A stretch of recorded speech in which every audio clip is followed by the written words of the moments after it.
Բարև ձեզ, առաջին ալիքի եթերում շաբաթվա սպորտն է, այսօրվա թեման էլ ուսանողական սպորտն է։ Հյուրս Հայաստանի ուսանողական սպորտի ֆեդերացիայի նախագահ Հովհաննես Գաբրիելյանն է, բարև ձեզ։ Բարև ձեզ։ 2025 թվականը ուսանողական սպորտի տարի է, որտեղ ձմռանը մենք Թուրինում այդ խաղերի մասնակցեցինք, հիմա էլ ամռանն էլ լինելու են ամառային ուսանողական խաղերը։ Բացի այդ ունենք նաև շախմատի Եվրոպայի առաջնություն ուսանողական, այս 3 գլխավոր միջոցառումների մասին այսօր կխոսենք, բայց մինչև բուն թեմային անցնելը գործընկերներից պատրաստած ռեպորտաժն ենք դիտելու, խնդրեմ։ Տարին ուսանողների համար սկսվեց նոր շնչով։ Ուսանողությունը հավաքվեց ոչ միայն լսարաններում, այլև մարզադահլիճներում ու մարզահրապարակներում։ Հայաստանի ուսանողների հաջողություններն այս տարի դուրս եկան հանրապետական սահմաններից։ Հունվարին Իտալիայի Թուրինում մեկնարկեցին համաշխարհային համալսարանական ձմեռային խաղերը։ Սառնամանիքով լի հունվարյան օրերին մեր մարզիկները գտնվելով հեռավոր Թուրինում պատվով ներկայացրին Հայաստանը։ Մեր պատվիրակության կազմում ընդգրկված էր 9 մարզիկ, որոնք հանդես եկան գեղասահքում, սնոուբորդում, լեռնադահուկային սպորտում, դահուկավազքում եւ պարադահուկավազքում։ Մասնակից 55 երկրից մեդալներ նվաճեց միայն 20-ը, որոնց թվում էր Հայաստանը։ Թեև մեր թիմը պարբերաբար մասնակցել է ինչպես ամառային, այնպես էլ ձմեռային խաղերին, այս անգամ մեդալ բերեց պարամարզիկը։ Այդ միակ մեդալը Հայաստանը նվաճեց Գարիկ Մելքոնյանի շնորհիվ։ Հայ պարադահուկավազորդը 10 կիլոմետր ազատ ոչ մրցաձևում նվաճեց բրոնզե մեդալ, ապացուցելով, որ ֆիզիկական սահմանափակումներն անզոր են կոտրել մարզիկի կամքը։ Մարտն էլ դարձավ պայքարներով լի ամիս հայ ուսանողների համար։ Մեկնարկեցին արդեն ավանդույթ դարձած ՀՀ ուսանողական մարզական խաղերը։ Տիգրան Պետրոսյանի անվան շախմատի տան լռությունն այդ օրերին եւս խոսուն էր։ Մոտ 100 ուսանող շախմատիստներ պայքարում էր հաղթողի կոչման համար, մտքում ունենալով, որ այս հաղթանակները ճանապարհ են բացում դեպի սեպտեմբերի 16-ից 20-ը Երևանում կայանալիք շախմատի Եվրոպայի համալսարանական առաջնություն։ Հայաստանի Հանրապետության ուսանողական մարզական 26-րդ խաղերում ընդհանուր առմամբ անցկացվելու է 11 մարզաձևի 14 առաջնություն։ Այս բոլոր միջոցառումները միավորված են մեկ գաղափարով՝ ուսանողը չպետք է ապրի միայն գրքերով եւ քննություններով, նա պետք է լինի իր երկրի հենարանը, թե մտքով, թե մարմնով։ Իսկ այդ ճանապարհին ամեն քայլ կարևոր է, լինի դա շախմատի պարզ քայլ, թե լեռնադահուկորդի բարդ ոլորավայրեջք։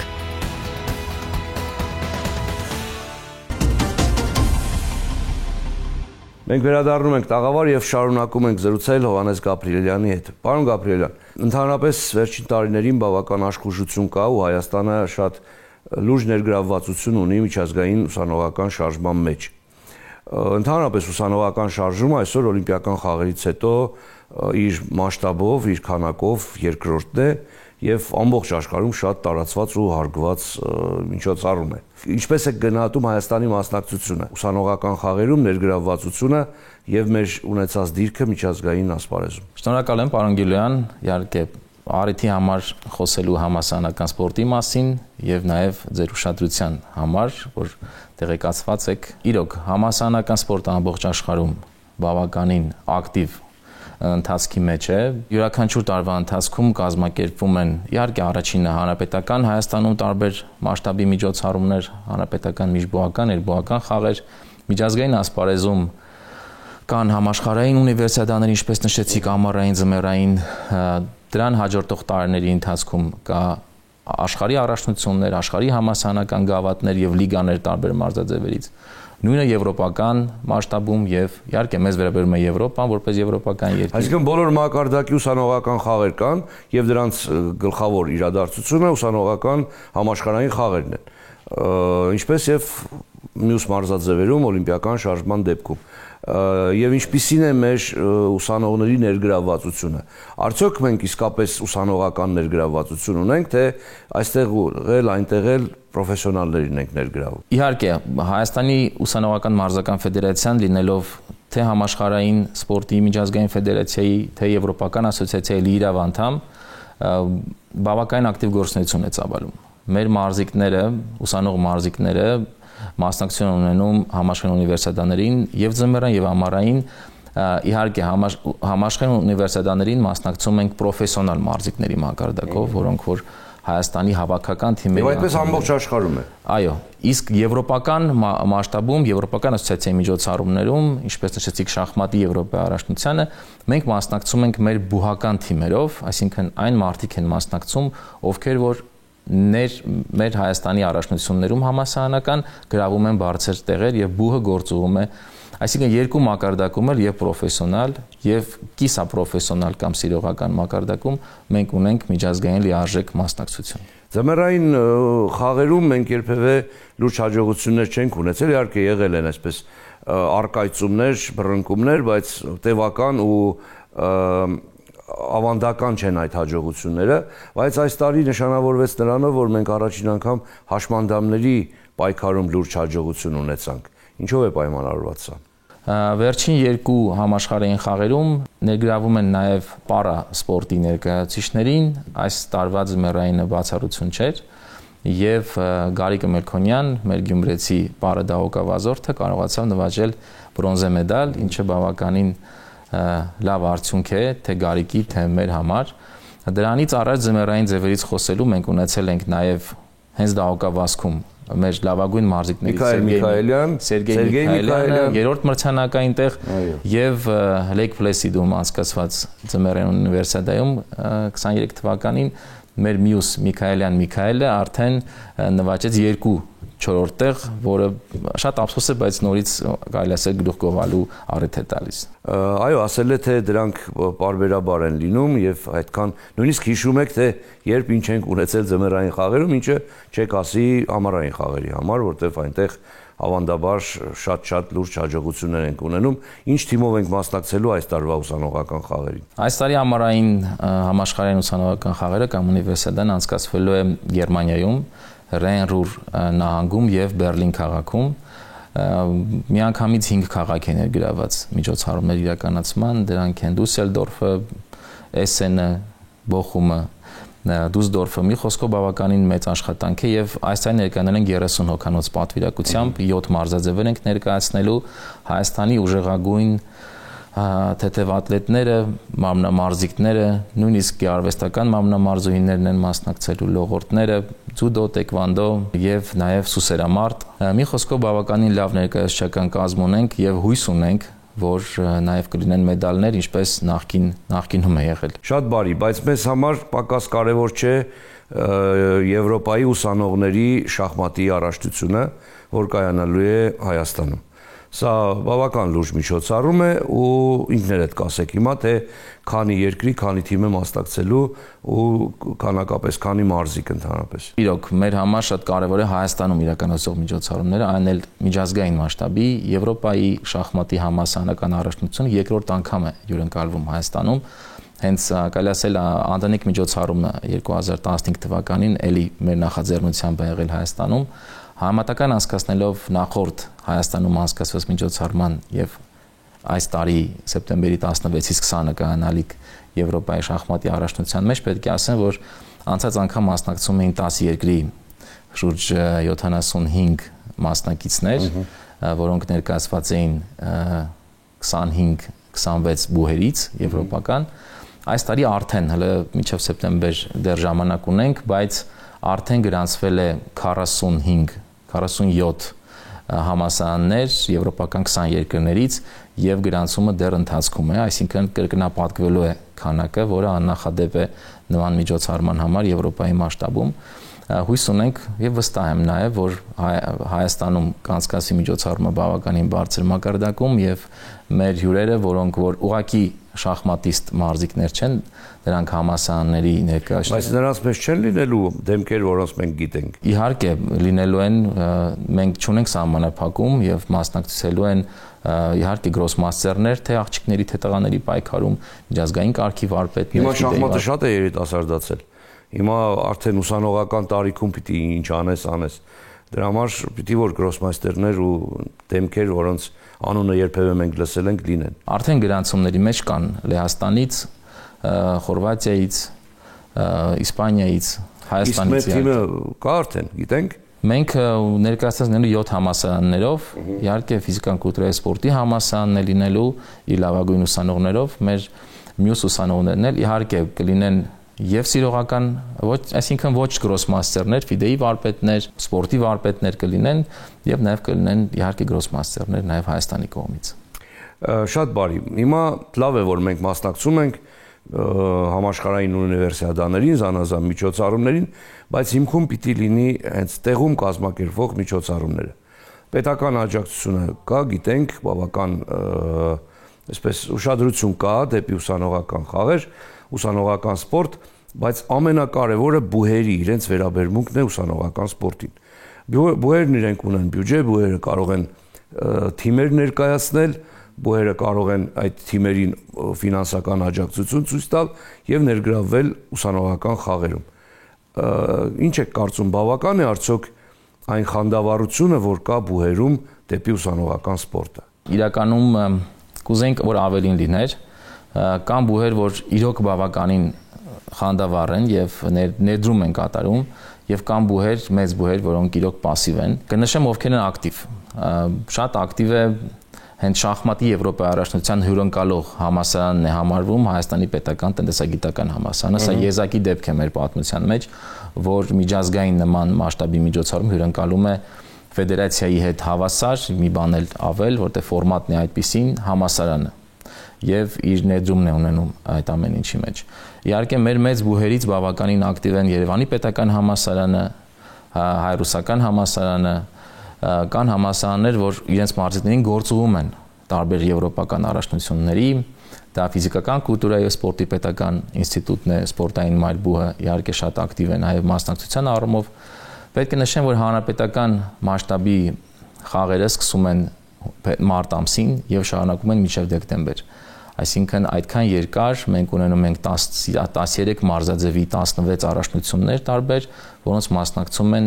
տարբեր տարիներին 20-ից 25 բուհերի շուրջ 2000 ուսանող մարզիկներ, դա միայն հանրապետական մասշտաբի միջոցառումներում։ Այսինքն այս ծավալը պետք է փորձենք պահել եւ դրա ամենակարևոր մասնակիցները եւ շարժիչ ուժը իհարկե բուհերն են։ Մենք փորձում ենք տարբեր միջոցառումներով ակտիվացնել բուհերի, ունենք հուշագրեր կնքած բուհերի հետ, բայց շատ դեպքերում բուհերում գործընթացը դանդաղում է, իհարկե դա կապված է նաեւ բուհի ղեկավարության վերաբերմունքից ուսանողական եւ նաեւ հնարավորություններից։ Խորհրդային միության տարիներին ընդհանրապես ուսանողական սպորտը շատ զարգացած էր եւ յուրաքանչյուր բուհ ուներ խաղային մարզաձևերում թիմ, որոնք մասնակցում էին Հայաստանի առաջնություններին։ Հետո երկար ժամանակ տեղատվություն էր, գրեթե ոչինչ չկար։ Հիմա բավական ակտիվություն կա իհարկե, բայց կան մասնավոր բուհեր, որոնք չունեն սեփական ենթակառուցվածք, չունեն դահլիճ, չունեն խաղահրապարակ, չունեն վարժասարքերի դահլիճ եւ այլն։ Եվ բնական է, որ նաեւ չունեն թիմեր եւ ներգրավված չեն ամբողջապես Հայաստանի առաջնություններում։ Ինչ եք անում այդ մասնավոր բուհերի հետ աշխատանքում, ինչպես է ընդհանրապես ձեր համագործակցությունը նաև պետական բուհերի հետ, որպեսզի ավելի շատ լինեն մարզիկներ, որպեսզի ֆիզկուլտուրա առարկան ձևական չլինի, թիմերն էլ կիսապրոֆեսիոնալ գոնե լինեն։ Ֆիզիկական դասերակցություն առարկան բուհերում օրենքով երաշխավորված առարկա է եւ պետք է բոլոր ուսումնական հաստատություններում կապ չունի դա կլինի նախադպրոցական, հանրակրթական թե բարձրագույն, պետք է բոլորում տեղ ունենա եւ բուհերը նաեւ ակտիվ պետք է զբաղվեն, բոլոր կուրսերում պետք է անցնեն եւ ունենան նաեւ սեկցիոն խմբեր մարզական։ Հենց սեկցիոն խմբերից է սկսում ուսանողական սպորտի կարելի ասել հաջողությունը։ Եթե բուհը ունի սեկցիոն խմբեր, իր մոտ կազմակերպում է համապատասխան մարզական գործունեություն, մասնավոր բուհերի դեպքում էլ մենք ունենք բուհեր, որոնք չունեն համապատասխան, նույնիսկ մեծ բուհեր, ինչպիսին օրինակ ամերիկյան համալսարանն է, բայց նրանք վարձակալում են տարածքներ եւ իրականացնում են process-ը, որովհետեւ դա պարտադիր է։ Մասնավոր բուհերի հետ էլ կոնսուլտացիաներ անցկացվում են։ Կա խնդիրը հետեւյալն է, որ մասնավոր բուհերում չկա ֆիզդասերակցության եւ սպորտի ամբիոն կամ ակումբ։ Եվ այդ նման հարցերը շատ դեպքերում լուծում ուսանողների կամ ուսանողական խորհուրդների մակարդակում։ Եվ այս տարի Հայաստանի ուսանողական մարզական ֆեդերացիան ունենալով այդ ցանկությունը հավաքելու է իր խորհրդի ներքո, կարելի ասել, ուսանողական խորհուրդների ներկայացուցիչներին, սկսելու է համագործակցել բացի ֆիզիկական դասարակության ամբիոնների եւ ակումբներից, մարզական նաեւ ուսանողների հետ անմիջական։ Եվ դրա արդյունքում հույսով ենք նաեւ, որ այն բոլոր բուհերը, մասնավոր, նաեւ պետական փոքր բուհերը, ովքեր որ չունեն համապատասխան ենթակառուցվածքներ, կստանան իրենց լուծումները, թե ուսանողի ձայնը շատ դեպքերում ավելի լսելի է, ավելի ակտիվ է, քան հենց բուհական ղեկավար կազմի կամ դասախոսների։ Շատ բարի։ Ուրեմն երբեմն ուսանողական զանազան միջոցառումները, մրցումները լավ հարթակ են նաև պրոֆեսիոնալ մարզիկների համար փորձ ձեռք բերելու առումով։ Գնալ, մասնակցել, տեսնել, ուժեր փորձել, եւ մենք բազմիցս ականատես ենք լինում, որ մեր մարզիկները առաջատար ամենաառաջի համարները չէ, երկրորդ, երրորդ համարները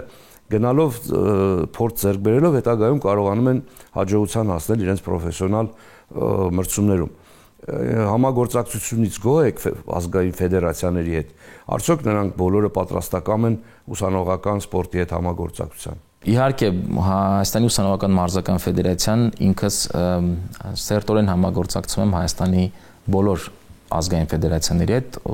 այն մարզաձևերի հիմնականում, որոնք ընդգրկված են թե հանրապետական ուսանողական խաղերի ծրագրերում, թե եվրոպական եւ համաշխարհային մեր միջոցառումների ծրագրերում, պետք է նշեմ, որ բավականին լավ համագործակցություն է եղել, հիմնականում արդյունքներից, որից հետո սկսեց ֆեդերացիայում մարզիկների հաջողությունները, պետք է նշեմ 2015 թվականից սպորտային մարմնամարզության մասին, երբ որ մեր մարզիկները յուրաքանչյուր 3 տարի 3 համաշխարհային ունիվերսիադա իրար հետևից կարողացան նվաճել առաջին տեղը օղակների վրա։ 2 անգամ Արտուրը Թովմասյան, 1 անգամ Արտուր Ավետիսյան։ Այսինքն այդ մարզիկների համար համաշխարհային ամառային ունիվերսիադան դարձավ ոնց որ տրամպլին հետագա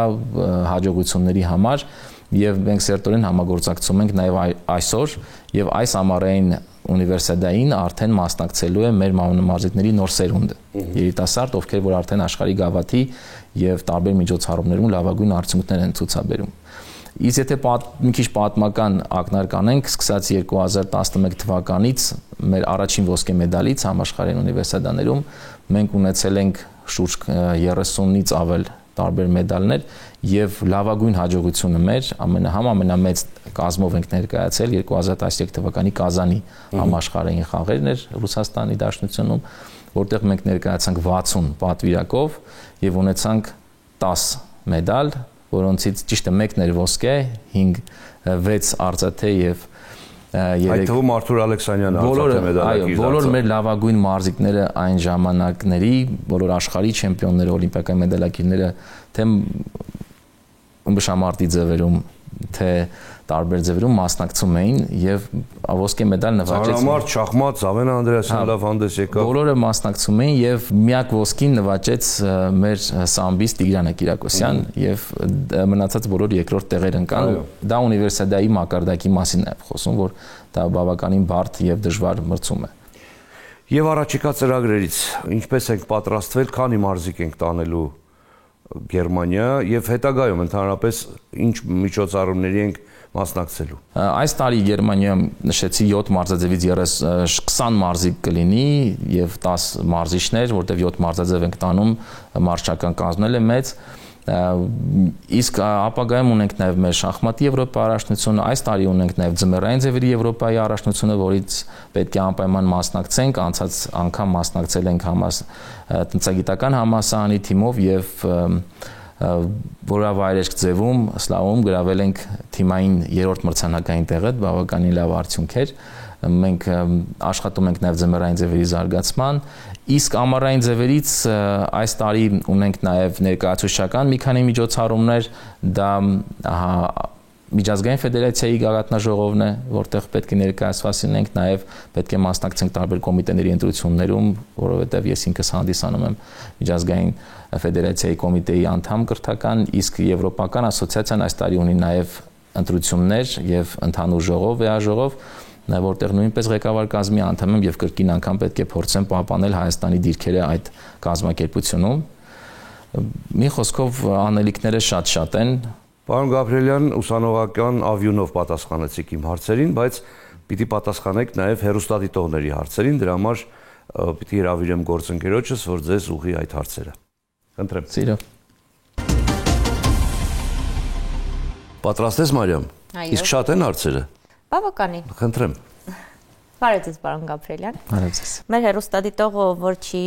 հետևել ուսանողական սպորտի զարգացմանը, հետաքրքրում է, ինչ փուլում է այս պահին ուսանողական սպորտը Հայաստանում։ Բավականին լավ ընթացք ունի, զարգացման հեռանկարներ ունի եւ կարծում եմ եւ աշխատում ենք այդ ուղղությամբ, որ բավականին լավ արդյունքներ լինեն եւ շուտով տեսանելի կլինեն։ Կարելի է ասել, որ այն առաջընթաց է ապրում։ Միանշանակ։ Ինչպիսի մարզաձևեր են այսօր առավել ակտիվ ուսանողական միջավայրում։ Ուսանողական միջավայրում ավելի ակտիվ են խաղային թիմային մարզաձևերը, որոնք որ ուսանողների համար նաև team building-ի, լավ ժամանցի, հետաքրքիր էմոցիաների բացահայտման տեղ են հանդիսանում։ Ինչպես է գնահատում ուսանողական սպորտի դերը երիտասարդների սոցիալական եւ հոգեբանական զարգացման համար։ Բավականին բարձր եմ գնահատում եւ դա շատ կարեւոր է եւ զարգացող բոլոր երկրները եւ զարգացած երկրները բավականին մեծ տեղ են տալիս համասահմանական սպորտին։ Պետք է նշել մի քանի երկիր, ուղղակի Ամերիկայի Միացյալ Նահանգներ, Չինաստան, Հարավային Կորեա, Բրազիլիա, եվրոպական զարգացած երկրները բոլորում համասահմանական սպորտը ամենաբարձր աջակցության եւ ուշադրության կենտրոնում։ Եվ սպորտի հիմքն է ամբողջովին։ Այո։ Հենց օլիմպիական թիմերը կազմավորվում են օրինակ Միացյալ Նահանգներում մեծամասամբ ուսանողներից է կազմված, որովհետև ամենահարգի բուհերում սպորտը շատ ընդունված է, այնտեղ կրեդիտային համակարգն է գործում, բալեր են ստանում դրա համար ու իրենց ուսման եւ շատ լուրջ է վերաբերվում հարցն են լուծում սպորտի միջոցով, ապագայի իրենց ապագայի հարց։ Ինչն է ձեզ մղում այսօր նպաստելու ուսանողական սպորտի զարգացմանը։